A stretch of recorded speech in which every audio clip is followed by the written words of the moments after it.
Hello and welcome to the Sharpening Report. We have a very special episode for you today. If you remember, quite some time back, I interviewed a gentleman who had a very intense near-death experience where he was actually allowed to see what hell is really like. Now, at the time before this experience, he was an atheist, but after he survived, he became a Christian. And since that interview, I've invited him to be a host for Daily Renegade, and he has been working with us ever since. Bryan Melvin hosts the amazingly in-depth yet easy-to-understand Bible study show, The Christian Marauder, and also an interview special called Marauder Intel, where he invites people like Derek Gilbert, L.A. Marzulli, and even sometimes one of our other hosts, Gary Wayne, to discuss the stranger aspects of the Bible not commonly talked about in most churches. Bryan has a skill in finding mathematical patterns throughout the scripture, which is what we'll be talking about in the first half of today's program. In the second half, we'll be discussing a darker subject, that of the rampant pedophilia and child sex trafficking epidemic hitting our country and the world. Bryan actually has a professional background in working with these highly disturbed individuals, and the insights that he has acquired and will share with us must be kept for the members-only section because YouTube would delete it right away. So this is also one of the rare times where I will say the second half of this program is probably not going to be appropriate for very young children, but it is definitely needed for parents, so we can all be aware of the dangers out there. If you want access to the whole program and everything we do, including my shows and Bryan's shows, head on over to dailyrenegade.com right now and get a membership. So without further ado, we welcome back to the show, Bryan Melvin. Bryan, how are you doing? Well, I'm doing great. It's a beautiful day here in Colorado. Cold though. Hope my furnace doesn't come on because this is a green screen and this is my basement studio. Like, well, this is my basement studio as well, and I totally understand problems with heaters just kicking on. I have a manual one here because the automatic, it makes noise and stuff. So, totally get that. For those who may have missed the first time that you were on, can you give us a brief background into how you became a Christian and what kind of ministry work that you're involved in today? yeah, just real quickly here, make it as brief as I can and not going over here too much. I grew up in south part of near about 10 miles south of Washington, D.C., and my grandparents had a farm. Both of them, one on my dad's side had one in Winchester, the other in Southwest Virginia. And so I spent my summers on my grandparents' farm to get out of the insanity here. So I lived in a very crazy time, and my parents were Christians. They took me to church, but that didn't make me a Christian. I fell away from all that, bounced into agnosticism, then bloomed into full-blown atheism. Then I moved to Tucson to get out of the area for some reasons I won't say, but I got out of Dodge, so to speak, and then I went to Tucson, Arizona, where I drank some bad water, and that's where I had my after-death experience, and that is what led me to the Lord, because I know I did not at all deserve to come back, and it changed my life radically. And so I've been following Jesus ever since. And so that's how I got saved. When I came back on this planet here, I sat in a beanbag chair and said, Lord, take me, I'm yours. That was my salvation prayer. And I'm in it. And I got born again just with that simple prayer. And he took me on a journey, and I ended up in Fort Collins, Colorado, and ended up going to school here, got a degree in social work, so forth, etc. And mostly my ministry started way long time ago because the pastor of a church, took me under his wing. I became a head intercessor, and then we began church planting projects. I was involved in church planting without even knowing what I was doing. I was involved in music, guitar playing. I was in the band. I was in also sound. I ran the soundboard stuff, but we started some church planting opportunities. And then from there, I started, through that church, we studied Greek, Hebrew, so forth, etc. I won't get into all the details, but that's how I started. And then by 1988, I was at a friend's, me and my wife were at a friend's house. We just got married. And so a friend came over, another friend that was visiting says, you know what? I was praying and you would be great in a jail ministry. I said, okay. And so next thing I knew, I took over a jail ministry or prison ministry for 10 years, from 1988 to 1998. So I worked in there a lot, and I went through school. Plus, I worked in my practicum and stuff was with law enforcement and so forth, et cetera. So from there, I got hired into jail. And then from there, I got out of the jail from some, the politics going on, not because of the line staff or the inmates. It was the officers. I won't say it anymore out of respect. There's some good ones, but mostly some, I don't know how they're there, but just to put it mildly. And uh, so I got out of there and went into another organization, a private organization, where I started working with sex offenders. So, in the meantime, while doing all that, I was getting involved in First Nations ministry at the same time. So, primarily, my focus now was from about 2009 to this last year here, current, is going up to the Cheyenne River Reservation. I started going up there in 2011, 2009 and 10 was in the Southwest. And when met a group of people, we church planted, we trained, we supported, and through an organization, we got some Native folks trained and ordained, and we trained them. Our goal was let our hands off, let the Holy Spirit have it, and they're going full blast. It's like waves of revival up there. They survived this lockdown pandemic stuff, and they're doing great. Oh wow! Well, praise God. That's amazing.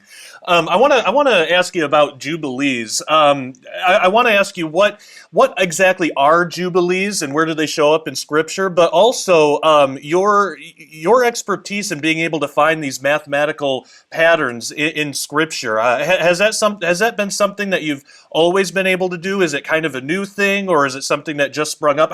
How did that start, and then go from there to what Okay. jubilees are and how they show up in Scripture? Well, I like to blame Chuck Missler. Yes. Yeah, I was always fascinated when I grew up. It's the 1990s, especially when he started showing up on Koinonia House on TV. I was able to watch it, and I was just mesmerized by what he was doing. And so all through the early 90s, actually 1980s, we had videos of him. But when I started watching him on TV, he started talking about you need to pay attention to Bible names and what they mean. I said, okay, so I started doing what he did everywhere I found a Bible name, and that's pretty much how I started looking at numbers, because he started explaining numbers, that numbers have meaning, and he did the bulletproof method. And so I said, where did he find these definitions? And so just curiosity, Josh, was just curiosity. I look back, I think God was leading me that direction, and I had to really work at it because there was so much minutia out there on Bible numbers and what they mean. And I found out, well, a lot of what's passed off as Bible number meanings come from the Kabbalah, Yeah. and then it came from Chaldean numerology, which I studied extensively too. And then I found some websites that had consistent meanings, and then they all said the same thing. We look at the themes, we see where the numbers are in the Bible, what they mean, like the number 12, 1290, which is Daniel chapter 12. Right. And that's a year. And so that's the only time it's used in the Bible. So it's in reference to the Antichrist and the abomination of desolations. That's the root number. The others talk about slaying of martyrs, and those that kill believers will be punished. And so that lines up with that theme. And so I started to go, oh, that's how they did it. They look at the Bible themes. And that's how I started doing this. It was a lot of digging, a lot of research. And then I started saying, well, the ancient numbers were written in pictograph form, and so they have a pictograph meaning. And I figured, well, you apply the pictograph meaning, and all of a sudden it exploded. It's just like wow! I started seeing the patterns and the number meanings, and I was preparing to write a book, but I never will probably publish it because I have to quote some people, and I asked if I could quote them, and they said, "Oh, you can use my stuff for free." I go, "No, I need a written statement. I need a written statement from you saying I could use this and give you full credit and work something out with you," but he wouldn't do it. Uh, So I have to go back and rechange like 3,000 meanings of the first 3,000 numbers and have to go Yeah, through all that. It's just I totally understand that. I'm an author myself, and I've come across that exact problem more than a few times. And the same thing with documentary films too. Sometimes mm, it can be hard to be able to, know exactly how to quote people. And actually, doing a show like this really helps with that, because once somebody this person that you're talking about, if you can get him on your show and get him to agree to an interview, whatever he tells you in public, like for the interview, you can just quote him in that because it's already out in the public. So with something yeah. like that, you wouldn't need, because his consent would be the interview that he's consenting to. But so that's been kind of one way I've sort of been able to get around it. But I thought that this was really interesting too, because it seems like God has, because lately you've been talking a lot about numbers and jubilees and stuff in your work, and then at the same time, it's almost like it's a convergence or something.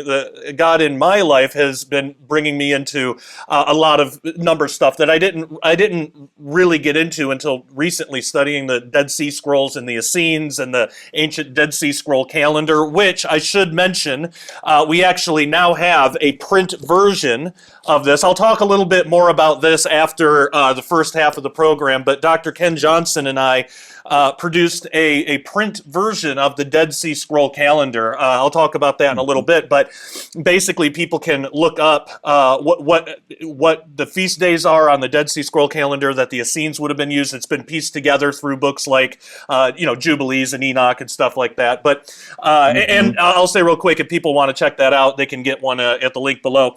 But this topic of Jubilees kept coming up in my research as well, and then that's what led to this interview, because you and I were talking back and forth about it. You had said something in one of your shows that I was helping you out with, editing or something, or uploading it, and I was watching it and I was like, wow.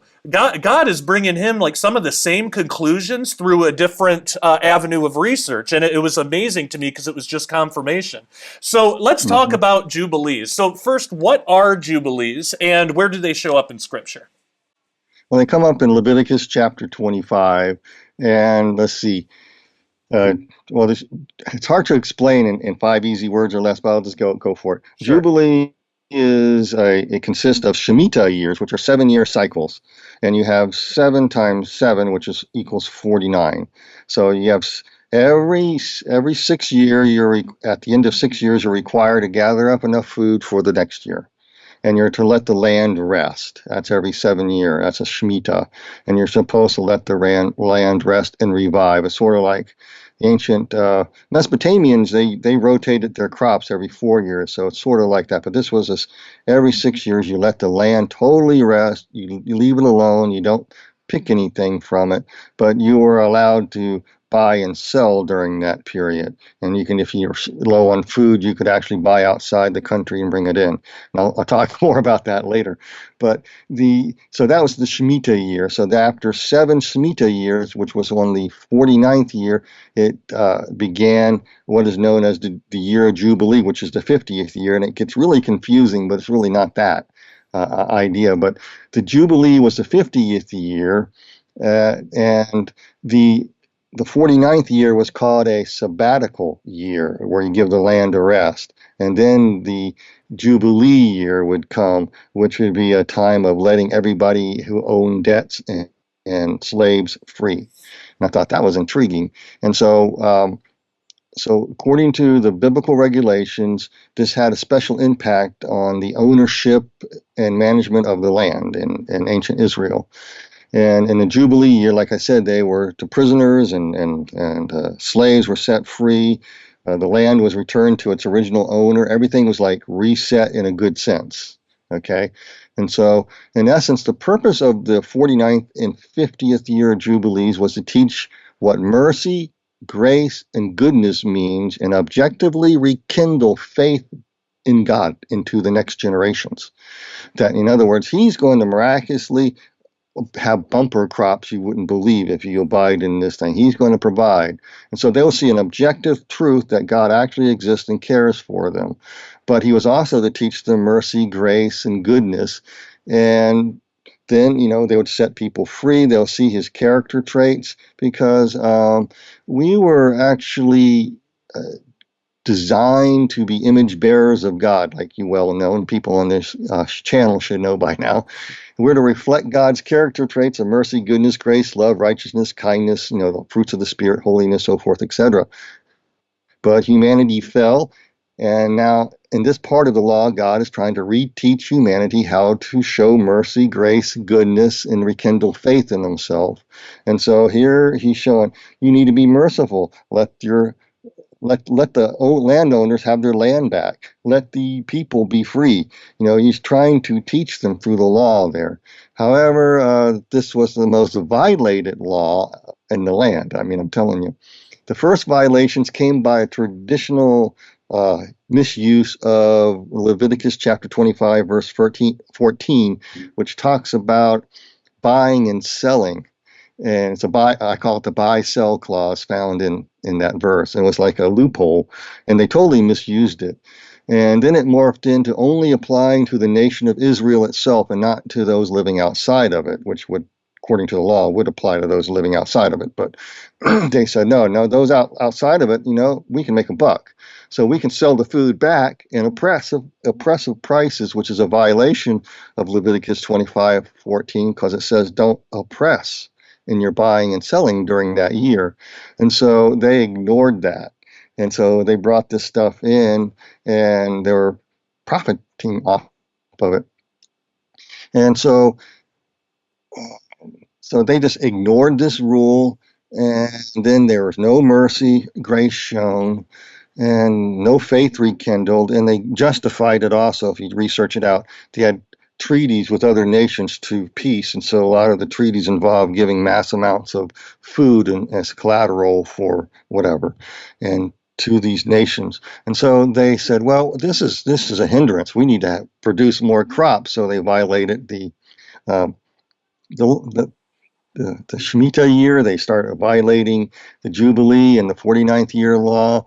And in fact, Jesus illustrates this in Matthew chapter 23, verse 23, when he said, woe to you, scribes and Pharisees, hypocrites, for you pay tithe and mint, anise and cumin, but you have neglected the weightier matters of the law, justice and mercy and faith. So justice, mercy, and faith was totally thrown out the window by these guys by this time, because by not adhering to the Jubilee of actually justice, returning the land back to its original owner, setting captives free, letting the land rest, and learning that you can trust God. And so Jesus was kind of in a rhetorical way, was addressing that whole thing. And he says that, woe you scribes and Pharisees in verse 25, you are full of extortion and self-indulgence. And that's pretty much what drove the breaking of the Shemitah cycles in the 49th year and breaking the Sabbath rest of the 49th year. So we go to Leviticus chapter 25, verse 8. It says, you shall count 7 Sabbaths of years for yourself, 7 times 7 years. That'll be to you 49 years.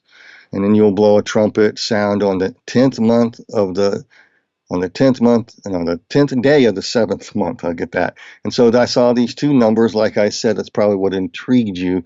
So the 10th refers to responsibility of keeping the law, or, just how to live right before God and man. That's the idea of the 10 Commandments. So the 10th day of the 7th month, God wanted perfection and stuff. And then you add those, you get 17. All that has different meanings.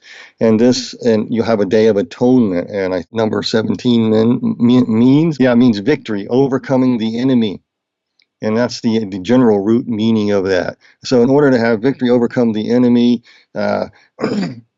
you remain responsible to God. That's the 10th day of the 7th month. 7th is an important number, meaning God's perfection, but it also means, it's a picture graph of a plow. It means to grow, plant, and war until you achieve at a state of basically God's original design, where you're whole and sound. That's the idea of it. You're whole and sound and made. Everything's healed up on the inside. The land's healed. Your relationships with one another are healed. And that's the idea of the Jubilee year. So even in those numbers, it helps explain what the Day of Atonement for the that particular Day of Atonement would mean for them, and make atonement that they violated the law, they violated mercy and grace. It's time to get right here. Let's do this. Let's get back and rekindle our relationship with God. And then in, I think Leviticus 5, verse 6, it says, the Sabbath produce of the land shall be food for you, your male and female servants, your hired man, and your stranger who dwells with you, for your livestock and beasts, or in the land shall be produce for food. And then verse 5 talks about don't harvest anything. And this is what confuses people. But David Guzik points out in that verse, and I quote him here out of his Bible study commentary, anything of this nature that the land produces without human aid is of the property of all, and the people were to attain food wherever they could find it, just as Israel did in their wilderness wanderings. And so the idea is that you couldn't use the land and harvest it for profit. You just let it grow, then anybody can go out there who needed the food and just go get it. And a sort of a sense of justice and mercy being displayed there. And so during that, on the 10th day of the 7th month, which will be our July, they were allowed till like a 2-month period to collect food like that for the 50th year of Jubilee. I thought that was interesting. And so the 50th year of Jubilee was called the year of release, where the land, property, and property rights were returned to the original owners, slaves set free. And but all of a sudden, this was thrown out the window with these guys, and it was rarely, if ever, applied in the Second Temple period. But it was used in order to sanctify the 49th year instead. The 50th year was kind of ignored. And they never really did anything. And they just did it all to make profit. And after the temple's destruction, people began a new practice to number each 7th year as the sabbatical year without necessarily adding the 50 year. They just threw that 50th year Jubilee out. Wow. So they basically maintained the law, but learning how to reflect God's mercy, grace, kindness, and goodness and rekindle their faith with God was simply not there. It's amazing. It's amazing. I just want to jump in real quick, but you actually just gave me a piece to a puzzle that I've been trying to put together on how the Pharisees handled the Jubilee years and stuff, and then how the Essenes handled it. Because there's this debate: is a Jubilee 49 or is it 50 years? And like you just said, it depends on which group you're talking about. The Pharisees ignored the 50th year altogether. So for them, in their stuff, it's like 49. But the Essenes, they broke off from the Sadducees and Pharisees because they wanted to do it God's way. They actually wanted to follow the correct way of doing it. And when you look at the Dead Sea Scrolls, like the Book of Jubilees, for example, and I actually just did a video on this, and I wrote about it in a book that is going to be coming out soon. But and Dr. Ken Johnson has shown this too. From the Essenes' perspective, they did their Jubilees with the 50th year to honor God. So I just wanted to jump in with that real quick. It's amazing that you bring that up. So we actually have two different systems here. The one that's kind of against God, which would be the Pharisees and Sadducees, and then the Essenes that are trying to follow God with the appropriate 50-year Jubilee. It's amazing that you brought that up. Yeah, and there's that animosity and that strife there. But the whole idea was the remarkable rekindling of faith. In other words, to keep faith alive to successive generations at the 50th year was 2 years. God was going to produce food in the land. I just read that verse 5 of Leviticus, and it would be enough to maintain them. Mm-hmm. And that would be a sign that God's real and a bumper crop. And people, Jewish communities outside of Israel who practiced this, I think one in 1952, they practiced this. And so for 2 years, they kept the older seeds and didn't know if they would grow, but they grew better than the other places who didn't practice this.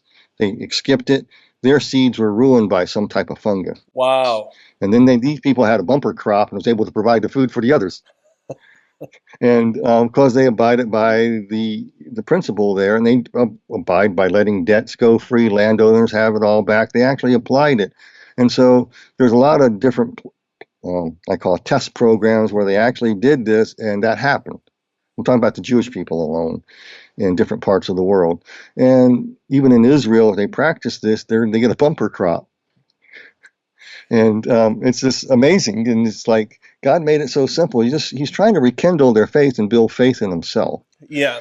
And not to be justified so much by the law, but the law was to teach us how to be responsible to each other, show mercy, kindness, goodness, truth, the fruit of the Spirit.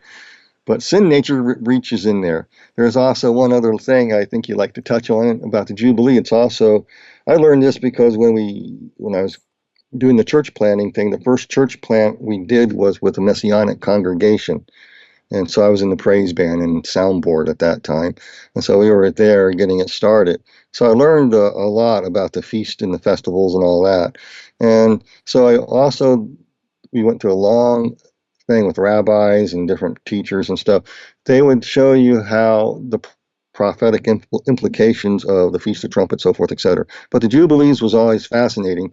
And they never really said it, but I kept thinking, you know, there's going to be a last Jubilee where the landowners are going to get their land back, and that's us.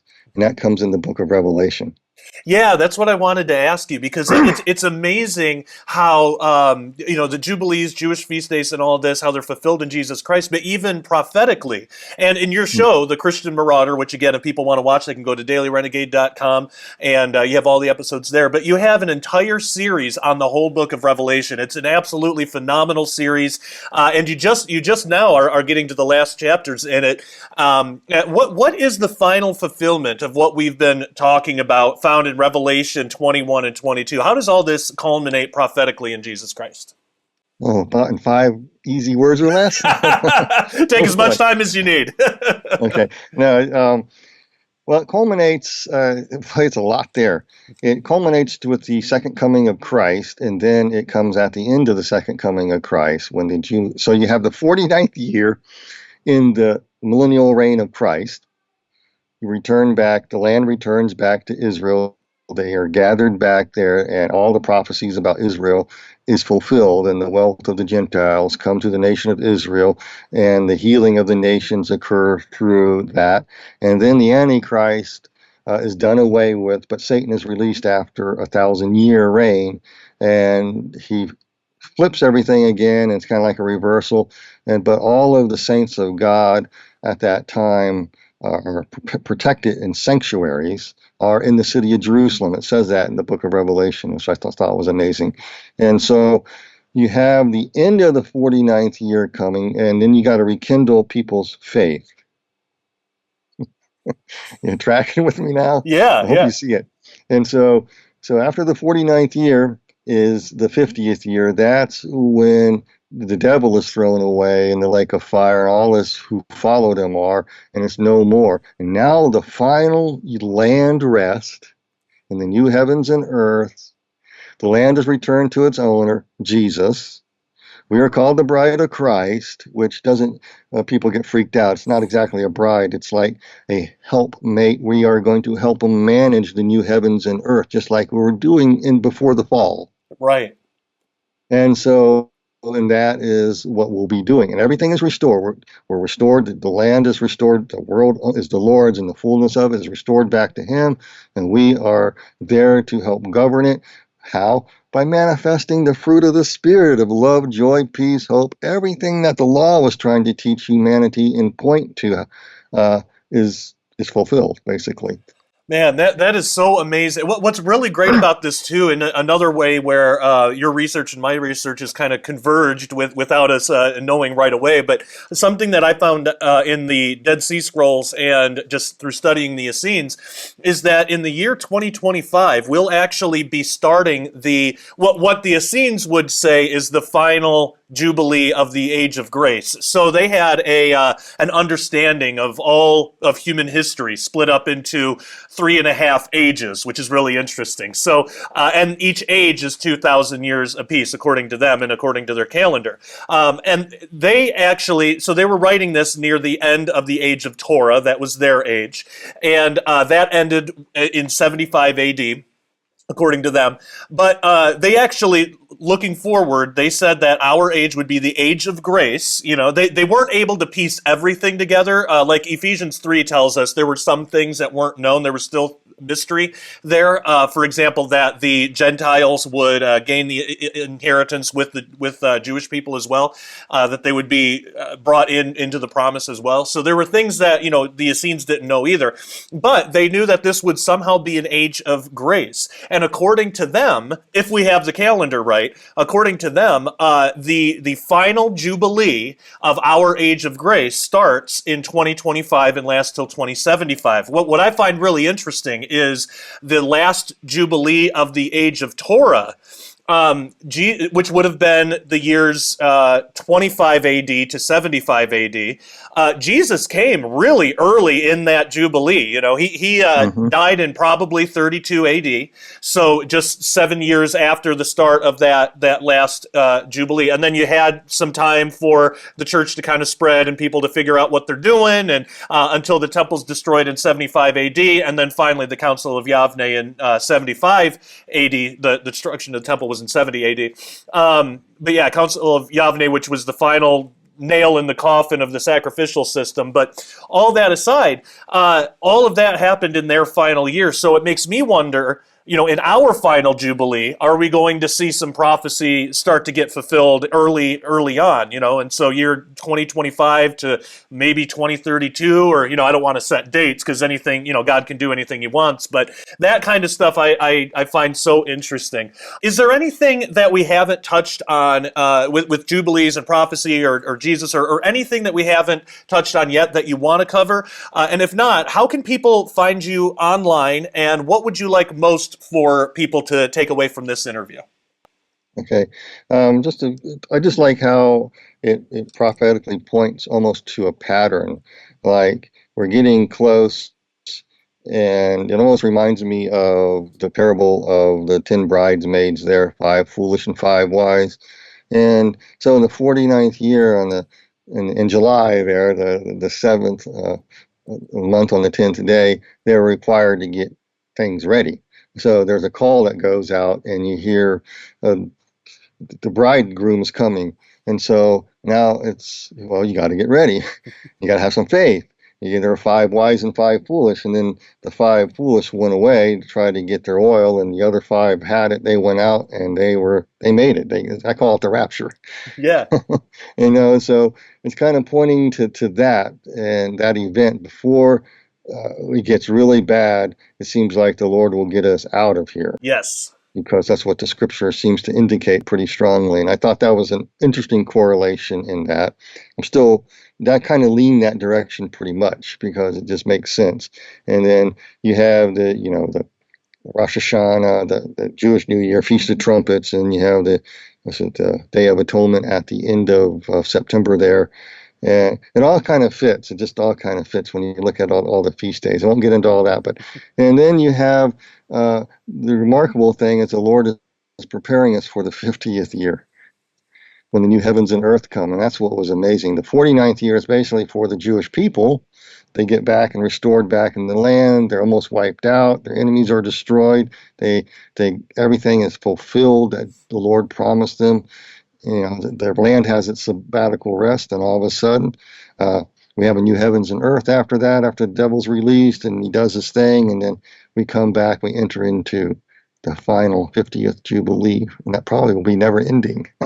Yeah, oh, I love it. Yeah, it's like in the book of Enoch, there's this amazing prophecy of weeks. It's called the Apocalypse of Weeks. And after it splits up the 7,000 years of human history, but this time into 10 weeks, with each week being 700 years. So each day is 100 years in this particular prophecy.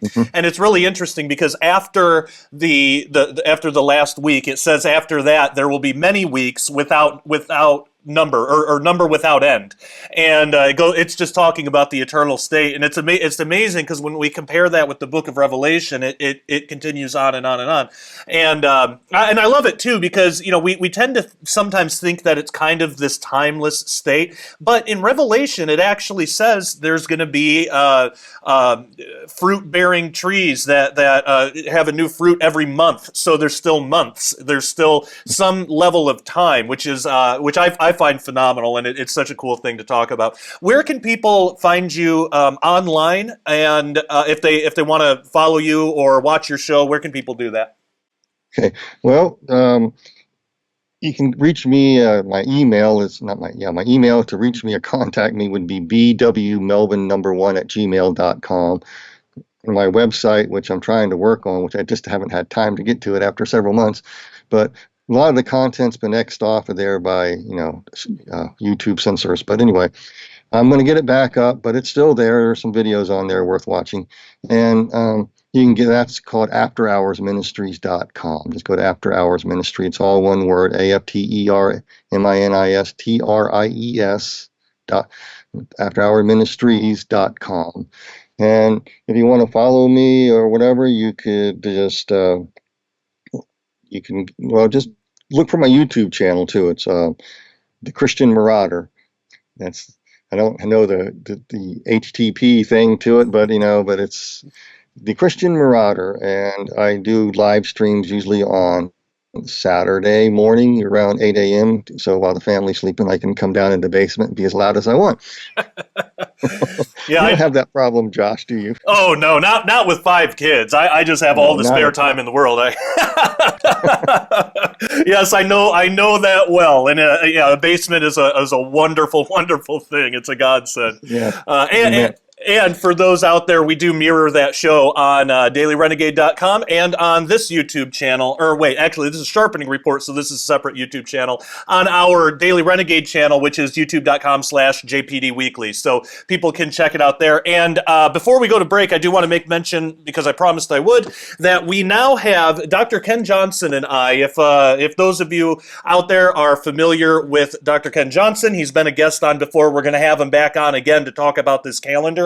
But he has a website called dsscalendar.org, and it's basically an online version of the Dead Sea Scroll calendar, which is a great resource. It's for free. Anybody can use it, but it does also mean that you have to, it's not an app, it's a website, so you have to pull out your phone every time you want to look at it and scroll around and look for things. So I reached out to Ken and I said, hey, what would you think about us kind of like going into business together, but what would you say about producing a print calendar? Because I know how to do that. He already designed the calendar, so the hard work's done. I know how to get it into print and get it out to people. What do you say? And he was all for it. He was excited about it. So Ken and I worked together and produced the Ancient Dead Sea Scroll calendar in print form. And this is for this year. And it's absolutely beautifully printed. There are 8 different styles, 8 different versions of this calendar that people can get if they want to. But basically what you have is, I don't know if people can see that, but you have the Dead Sea Scroll calendar on the top with all the feast days and everything, and then on the bottom you have the normal, just American, regular kind of calendar. Even if you get the square one, the square style, you even get like pictures for St. Patrick's Day and the holidays and stuff like that. So that is for this year. It starts in March, so don't think, well, it's 4 months into the year by now, there's no point in getting one. The Dead Sea Scroll calendar starts in March, so it's a great time to pick one up. But as I said, we also have several other options. We have 3 different poster versions, which are just, they're just posters. We have 3 different versions of that. We have a desk calendar style. So this is like if you have a family member or a friend or something that has a desk job or something, this is a great gift. And then we also have this little CD case version, which is, I thought this was pretty innovative and cool, but it just opens like a CD, but you can stand it on your desk like that, and then it's you just have cards. They come out as cards. There's the calendar on one side, and then there's the American holidays on the back side. And you just set it on your desk or wherever like that. So if people want that, there is a link in the description below. And by the time this episode airs, we should have the link right at dailyrenegade.com. So if you go to dailyrenegade.com right now, you should, if I'm timing this out right, you should see a graphic right on the page on the login screen. You don't have to be a member to take advantage of this, but we'll put it right on the login screen. dailyrenegade.com, you'll see a graphic there. You can click on that, pick your calendar, and we'll keep doing this every year. Or you can go to Dr. Ken Johnson's website, biblefacts.org or dsscalendar.org, and you can see the same graphic there and get it there. Either way, it takes you to the same place, and your purchase of a calendar goes both to help support Ken's ministry and Daily Renegade. So if you already know that you love us both and you want a calendar, that's the place to go. Okay, so we are going to take a break, and we're going to pick this back up in the members only section. If you haven't had a chance yet, again, please go to dailyrenegade.com and get a membership today. If you get a monthly or yearly membership, you'll have full access to my newest film dealing with how Christians should look at the UFO disclosure movement that's been opening up more and more in our government today. It seems like every day now we're getting new news headlines on how the government is admitting to more and more and more. Well, how are we as Christians to respond to that? And what is this connection between UFO disclosure events and major events in Israel's history and geopolitics in the Middle East? Because things are heating up there too. And these two seemingly different things converge somehow. So the film gets into all that. I'm in it. Derek Gilbert is in it. We have Lieutenant Colonel Robert McGinnis, Steve Ciccolani, Pastor Steve, if you guys know him from YouTube and other various places. My wife Christina is in it, so it's a great lineup. It's also narrated by Zachary Lautitas. If you're familiar with that show Prison Break, he was in that. He's been in a couple other movies and stuff since then, but he actually got me and Derek's book, The Day the Earth Stands Still, which is what this film is based on. He got a hold of that about a year ago, and it really inspired him to reach out to me and Derek and then do some research on his own. So we're going to be having him on the show sometime soon because he's got some amazing insights, especially just being connected with Hollywood and seeing what's going on there. This is a truly historic moment. It will be known as the Abraham Accord. Ever since the news broke of the peace agreement between Israel and the United Arab Emirates, many Christians have been wondering what it all means. Is it significant? Is it momentous and historic? Or could it even be prophetic? Most importantly, after this, what comes next?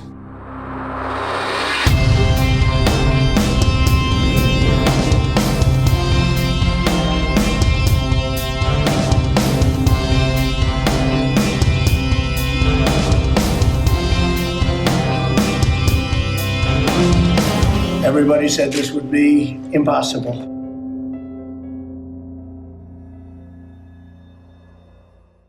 That film, What Comes Next, it is only available for paying members, but if you want a free trial, there are still some free things for you.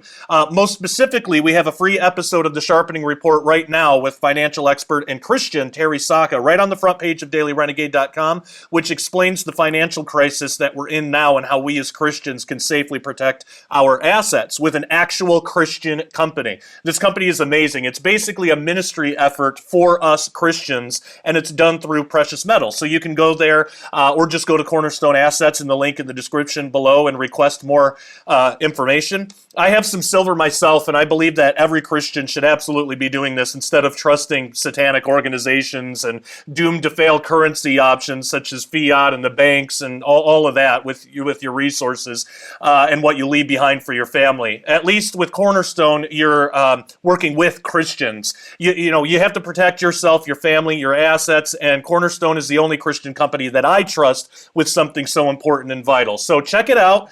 More information at dailyrenegade.com. Go ahead and watch that episode of The Sharpening Report. It's free for everybody and get the information. All right. Members, please hang on the line as we will move into the second half of the program with Bryan Melvin. And this second half is going to be about his background in working with some of the most evil and depraved people in the world. You will not want to miss this because we need to know what the dangers are out there and how broken our system is. The truth is, the system that we tend to try to control with our votes and stuff, it can't protect us in the way that we would like to think. We don't have the security here in America. Our children don't have the security that we like to think that they have.